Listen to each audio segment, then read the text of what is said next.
Welcome to another episode. Today we're over in Warrington doing a solar edge system.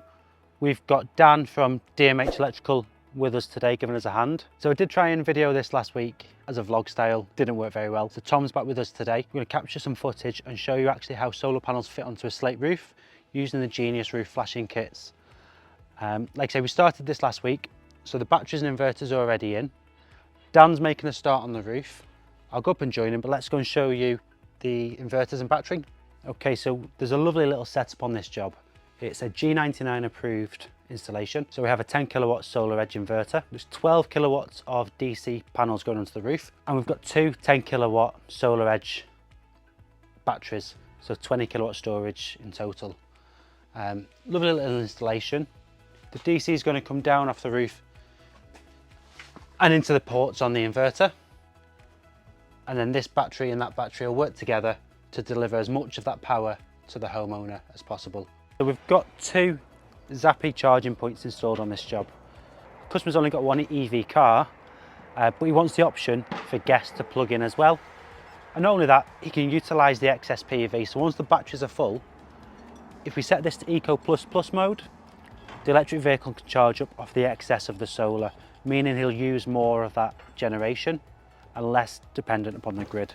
So there's two of those, and I think they look pretty good, to be fair. We're a little bit behind today. Scaffolding only went up this morning. The customer had a party over the weekend. So it's now 1 o'clock and we're just making a start on the roof. So let's go and give Dan a help. There's a couple of ways in which you can attach solar panels to a slate roof. First way being either like a solar limpet or the fastened sol slate plate. And basically they fit over the slate, get drilled through into the timber, and they've got a neoprene washer underneath. So that's one option. The second option is using the Genius flashing kits, where we take out a couple of slates, fix the hook underneath, flash back over it, and slate back around it. And that's what we've chosen to do on this job today. We've already got a couple of slates in. We'll get on with the rest and go from there. So typically to remove a slate, we use a tool which we call jack. Jack goes under there and helps us to pull the slates out.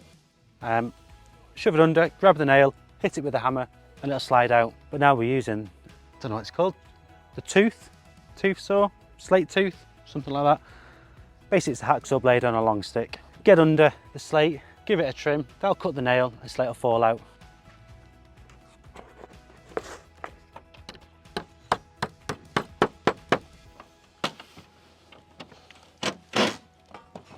You're a good lad. Huh? You're a good lad. Take back everything I said about you now. Hey mate, whatever.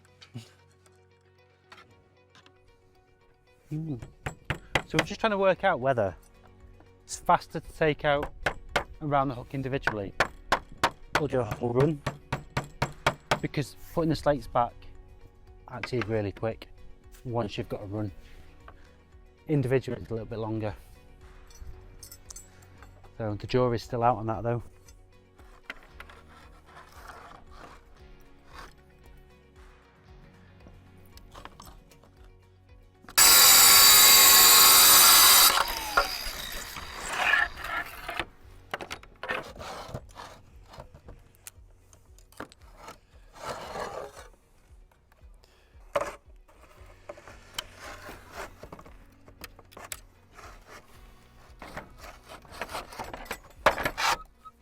Right, so we're going to finish off hooking this side of the roof, get the flashings on, and then we're going to move over to the far side.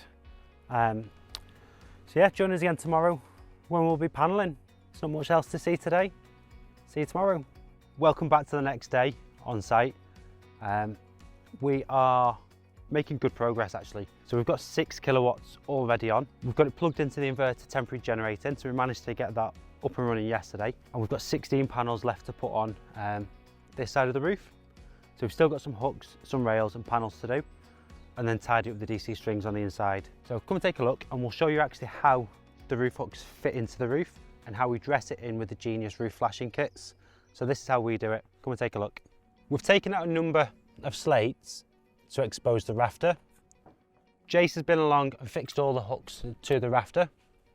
And now what we've got to do is fit a foam little bung. This stops the wind coming back in and anything sort of being blown back in by the wind. Genius roof flashing kit goes over. Nailed into place.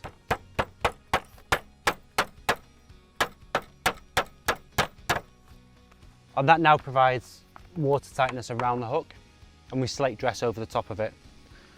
So what I'll do is we'll get these flashed up, get these put back in, and we'll show you one start to finish to see how the hooks go on. Right, welcome back to the middle of the afternoon now. So we've got all the hooks on, all the rail on. Kind of look like we worked down a slate mine, not working on a slate roof. All the hooks are on, all the flashing's done, rail's done.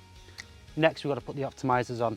So this being a solar edge system, underneath each panel has a little optimizer. This regulates the output of the panel. So if some panels have shading and some don't, they can counteract each other to get more production. It also has safe DC. So if there ever was a fault on the roof or on the cables supplying the inverter, it would restrict the voltage down to 1 volt per panel. So it's pretty much safe to touch. Great feature about the solar edge. Also, on the back of each optimizer is a unique serial number. We take these stickers off and we plot where these optimizers go. We can then see where each panel's laid out, and we can tell if there's ever a fault or an issue on the panel. So if anything does go wrong and a panel stops generating, we know exactly where it is. It also allows us to show the generation. Panel A might do less than panel B, or panel B might do better than panel A. And because we map where they're going, we can tell that. So we're going to get these fitted now, and then we can start paneling. Optimizers are in. We'll cable tie all this slack in a minute. And then we've got the legs which go down to the inverter. So we just need to make the ends up on both of these legs, plug them into the optimizers, and then we can get on with paneling then. One of the beauties about solar edge, like I said before, is the safe DC. So we can actually plug these in straight away and work on them safely down the other end, because there's only 16 volts. If this was a traditional string system, you'd have maybe 400, 500, 600 volts running through this cable at once. So you wouldn't work on the bottom end and you wouldn't plug it in until you knew the bottom end was isolated and terminated into something safe, just to take away the risk of electric shock. DC is not very pleasant. One of the beauties of using the Genius stuff, Genius flashing, is where we've got a hook and we've got a flashing kit over it. If we also have the felt lap, which is the breathable membrane underneath where it laps over each other, we can use that area as a cable entry point. So we're not creating any holes or disrupting the roof to get our cables into the loft space. So here we've got our cables coming through a Genius. It's not touching on anything, it's not going to rub, and it just goes through the existing flashing kit that we're putting on for the roof.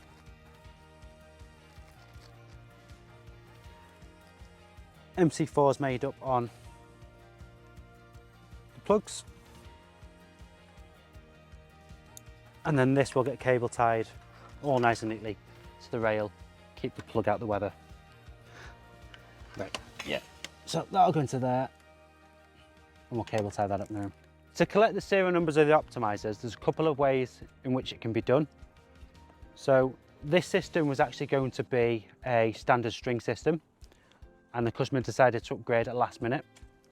So two ways we can do this is we can peel the stickers off the optimizers, stick them onto a bit of card, take a picture once we're done and we've got the layout. Additionally, we can use the Solar Edge scanning tool, and we can go along and scan every optimizer, and it automatically uploads it to the design software, to the monitoring, and we don't have to do any of this, and we don't have to do it back in the office. As this was changed from a string system to a Solar Edge system at last minute, I've not created the site, so I'm going to have to do it the old-fashioned way and take the serial numbers.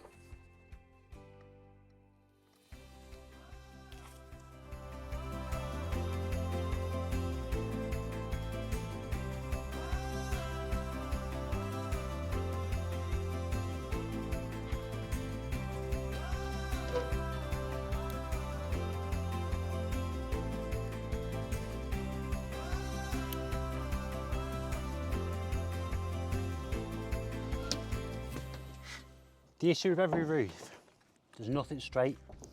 So although you can measure, you've still got to do it by eye as well. Each one of these panels is 405 watts, which means in ideal test conditions, so you know, perfectly 40 degrees facing south, 20-degree ambient air temperature, in perfect conditions, it'll produce 405 watts an hour. We don't always get perfect test conditions in the UK, but it'll be producing close to it. Panels are almost like cars, so your car will do 70 mile an hour on a motorway. We have to take into the factors of traffic, congestion. Same with the panel, so it will do 405 watts, but it doesn't mean it's got a continual output of 405 watts, you know, 24/7. It's all dependent on the irradiation. Yep. Can you reach that mid that I've just dropped?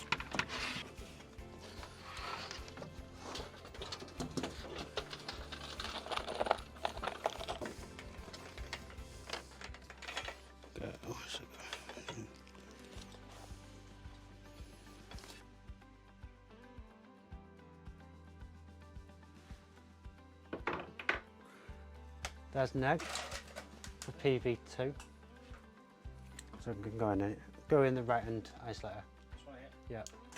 Most inverters don't work off grid, straight out of the box. The inverter actually monitors the grid to make sure you've got a stable grid. It doesn't want to allow you to backfeed and electrocute somebody that might be working on the electrics. So most inverters don't come as off grid. You can get the Solar Edge Home Hub, and they're releasing the Gateway as well soon, which will take the whole house off grid. This customer's got 20 kilowatts of storage, and depending on how they use it and how it gets delivered to their house, when the sun's shining, you'll probably be off grid for about a week. You know, he's got 12 kilowatts of array, 12 kilowatts an hour in good sun, plus 20 kilowatts of storage. You could do really well. Probably just below that wall plate, I think. I think that look alright, don't you?